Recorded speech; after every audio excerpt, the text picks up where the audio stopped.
let's talk about Horses of Fire by A.D. Ryan. I got this in a blind date with a book, and I am so glad I did. This was by far my favorite read of August. I loved it so much. If you know anything about me, you know that I love a mythology retelling. And so this is a story of Troy from the women's perspective. It is mostly the women in Troy. So it is Helen, Andromache, and then there is another character named Rhea, who is a kind of like stable hand servant character who becomes really like a childlike figure to Andromache. Andromache kind of becomes like an older sister, motherly figure to Rhea. And so I really loved this book. I loved the ending, how A.D. Ryan decided to give us some like historical context as to why they chose to write this book. They kind of talked about a little bit how Andromache is mentioned twice in Greek mythology, and so this book decided to combine those two mentions of her. So she is often either depicted as Hector's wife in the Trojan War, as she is here, or as an Amazon warrior. And so this author was like, why choose? And made this Andromache both. And so she grows up being trained by the Amazons and is a warrior in her own right and everything, and ends up marrying Hector because they are truly just goals. Like their love story is very cute in this book. They love each other so much. It's very adorable. And so she combines those two elements of mythology and the character of Andromache to make one overall person to kind of talk about Andromache. And I thought it was so well done. She did an amazing job with it.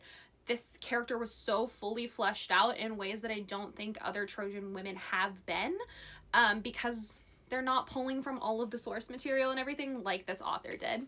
We also have Helen, as I mentioned, who, you know, is either portrayed as, you know, the downfall of Troy or the downfall of Greece, the reason for the war and everything. And in this book, the author chooses to make her a battered woman because of Paris, and because she left Greece to save her daughter Hermione in this storyline.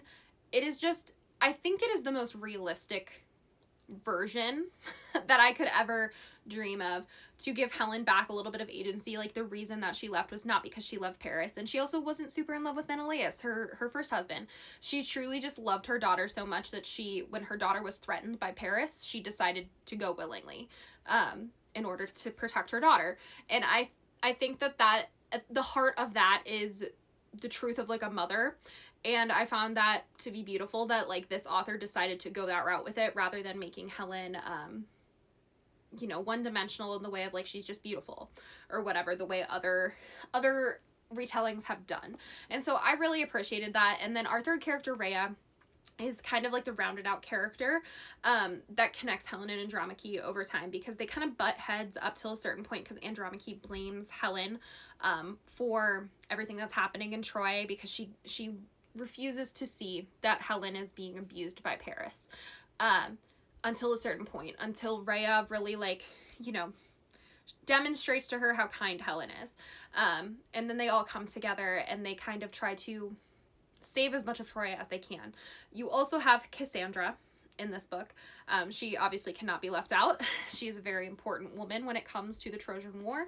And Cassandra, while she doesn't have her own perspective the way that the other women in this book do, she has moments of clarity that are like super well done in this book in a way that they are not done in other stories.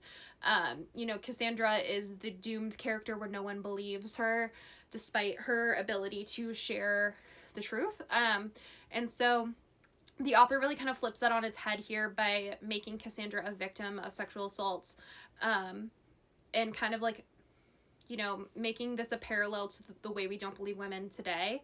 And so I thought that was just, I'm gonna keep saying extremely well done. It was just a really well done like parallel by the author to do all of these things. You know, these are all very present day problems that we have when it comes to battered women and victims of assault not being listened to and everything. And the author takes those things and really projects them onto these historical mythological characters and women that we have heard about for so long, and in a way this provides some agency back to them, because it allows us to see that they are more than just a pretty face. And that is, you know, all we ever get, I think, most of the time with some of these people that write mythology retellings. And so I think that this one is top class, up there with Madeline Miller. I really, really enjoyed this. If you like Circe, you like Natalie Haynes, I'm trying to think of what Natalie Haynes' book is called. A Thousand Ships, I think is what it's called. I think you should pick this one up. I think you'd really enjoy it. It surpassed my expectations so much. I really enjoyed it. Trigger warnings for SA, and abuse, but otherwise, I think that those things are really important to the story, and if that's not going to trigger you, then you should definitely be picking this one up.